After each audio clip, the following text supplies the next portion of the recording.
ألا بذكر الله تطمئن القلوب. وقت ایک برف کے مانند ہے جو پگھل جاتا ہے، کیسے پگھلے گا، کیسے ختم ہوگا پتہ نہیں چلے گا. اسلاف نے وقت کو قیمتی بنایا.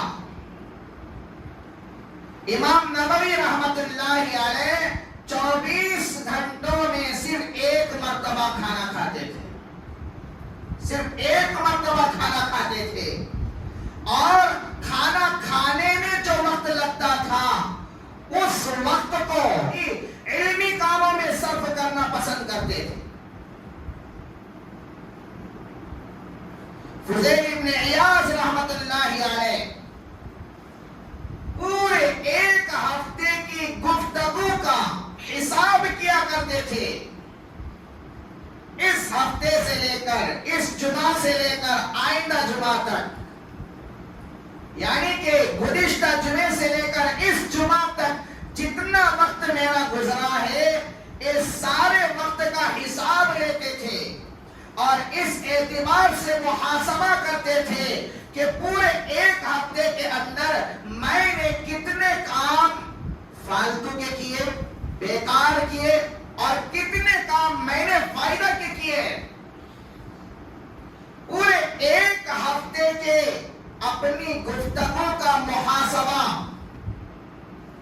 آج ہم کر سکیں گے.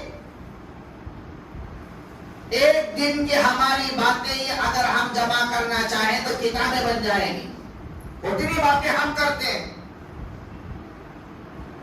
بزرگان دین کم بولتے تھے، اپنے وقت کو بیکار نہیں کرتے تھے، اپنے وقت کو صحیح معنی میں لگاتے تھے. عبید ابن یعیش رحمت اللہ علیہ بہت بڑے اللہ والے گزرے. 30 سال کا ان کا معمول تھا. 30 سال تک حدیث لکھنے میں اپنے وقت کو لگایا، لیکن ان کے پاس اتنا بھی وقت نہیں تھا کہ اپنا وقت فارغ کر کے کھانا کھائے. 30 سال تک معمول ایسے بنایا تھا. ان کی ایک بہن تھی، 30 سال تک وہ حضرت کے لیے کھانا پکاتی تھی اور نیوالے بنا کر حضرت کو کھانا کھلایا کرتی تھی. اور حضرت کھانا کھانے میں جو وقت لگتا ہے اس وقت کو بھی بیکار کرنا پسند نہیں کیا کرتے. وقت کی قدر کو انہوں نے جانا ہے. حضرت مفتی شفیع صاحب رحمت اللہ علیہ رکشے کے اندر بیٹھتے تھے.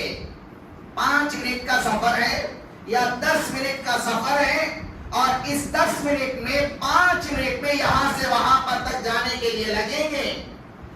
تو رکشے میں جو 5-10 منٹ لگیں گے اور 5-10 منٹ میں قرآن شریف پڑھا کرتے تھے. یا نہیں جیب کے اندر کوئی کاغذ یا قلم ہوتا تھا،